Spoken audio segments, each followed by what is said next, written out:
A whisper passed through the corridors of Versailles that could kill faster than any blade. It slipped into goblets of wine, into bowls of broth, into scented gloves and love potions prepared in candle-lit rooms. By the time the whisper reached the king's court, France was already poisoned by fear, ambition, and secrets so dark that even the Sun King struggled to keep them buried. This is the story of the affair of the poisons. And at its center stood a woman who sold death to the powerful.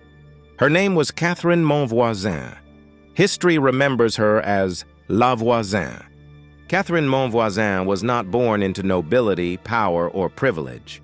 Yet for a brief, terrifying moment in 17th century France, she stood at the dark heart of one of Europe's most shocking criminal networks, supplying poisons, abortions, occult rituals, and alleged murder for hire to members of the French elite, including those closest to the royal court of Louis XIV.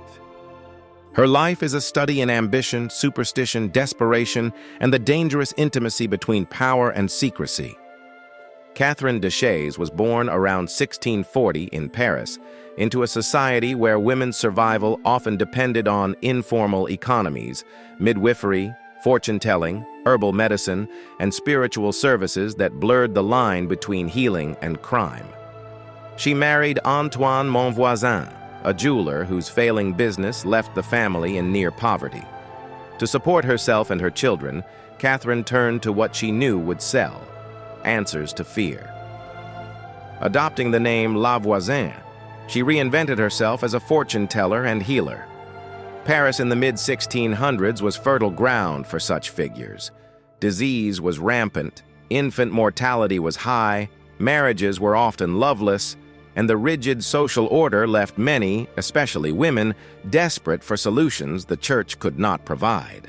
La Voisin offered hope wrapped in mystery. She read palms, cast horoscopes, sold love charms, and dispensed herbal remedies. But as her clientele grew wealthier and more influential, their demands grew darker. Love spells became requests for seduction. Seduction turned into obsession. Obsession turned into the desire to eliminate rivals. La Voisin adapted. By the 1660s and 1670s, she was no longer just a fortune teller. She was running a vast underground operation that allegedly included poison distribution, illegal abortions, forged wills, and occult ceremonies known as black masses, rituals said to parody Catholic worship and invoke demonic forces to secure love, power, or death. Her clients were not criminals in the shadows. They were aristocrats, courtiers, and members of France's highest families. Some came to her openly. Others were referred discreetly through servants and intermediaries. La Voisin's home became a hub of whispered transactions, secret meetings, and moral collapse. Among the poisons attributed to her network was inheritance powder, a slow-acting toxin designed to mimic natural illness. Deaths caused by it rarely raised suspicion, making it a favored tool among those eager to rid themselves of inconvenient spouses or relatives. The true scale of her operations remains uncertain, clouded by fear, exaggeration, and political manipulation. But what is clear is that La Voisin was not working alone. She collaborated with apothecaries, priests, midwives, and fellow fortune-tellers. This was not a lone witch. It was an organized criminal enterprise. In 17th century France, poison was fashionable, not in the crude sense of murder, but as a quiet solution to inconvenient problems. An unwanted husband, a rival lover, an obstacle to power, violence stained reputations. Poison erased them discreetly. Paris was overflowing with fortune-tellers, astrologers, midwives, and occult practitioners. To the nobility, these people were not criminals. They were service providers. And La Voisin was the most sought-after of them all. She sold poisons so refined they left no trace. Powders mixed into wine, drops slipped into soup, slow killers that mimicked illness. Her clients were not peasants.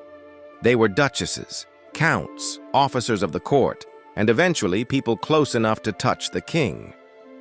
Louis XIV ruled France as the Sun King, radiant and absolute. His palace at Versailles was meant to project order, divine authority, and control. But behind its gold and mirrors was a world of jealousy and desperation. Court favor meant everything. Lose it, and you lost power, income, even survival. And so people poisoned. The affair began unraveling not at court, but in a prison. In 1676, a woman named Madeleine de Brinvilliers was executed for poisoning her father and brothers to inherit their wealth. Under torture, she confessed something chilling. Poisoning was common, easy, and widespread among the elite. Her words haunted authorities. Soon after, Paris police arrested a fortune teller named Magdalene de Lagrange. She talked, then another talked, and another. Each confession pointed toward the same name whispered again and again in fear and awe. La Voisin. When police finally searched her home, what they found shocked even hardened investigators. Jars of poisons, human remains, infant bones, occult tools, black masses allegedly performed for clients who believed sacrifices would bend fate in their favor. Whether all these accusations were true hardly mattered. What mattered was who her customers were. As arrests mounted, names surfaced that threatened to destroy the monarchy's image.